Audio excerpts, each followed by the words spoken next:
6বার হেরেছে। Confederation of state government employees Malay দ্বারা তারা মামলা করেছেন। সেই মামলার পরিপ্রেক্ষিতে প্রথমে কর্মচারীরা বৃন্দ স্যাটে হেরেছিল, তারপরে সেটার এগেনস্টে তারা হাইকোর্টে এসেছিল। হাইকোর্টে জিতে, হাইকোর্টে সেই জেতার এগেনস্টে রাজ্য সরকার রিভিউ করে, সেখানেও রাজ্য সরকার হারে।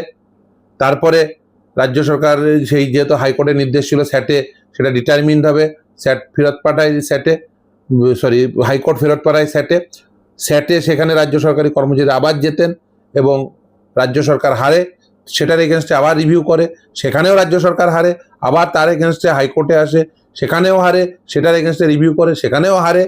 আমি হারে হারে বলতে বলতে হেরে মানে আমি বিধ্বস্ত হয়ে পড়লাম, অথচ রাজ্য সরকার হেরে হেরে বিধ্বস্ত হলো না, এতবার 6বার হেরেছে।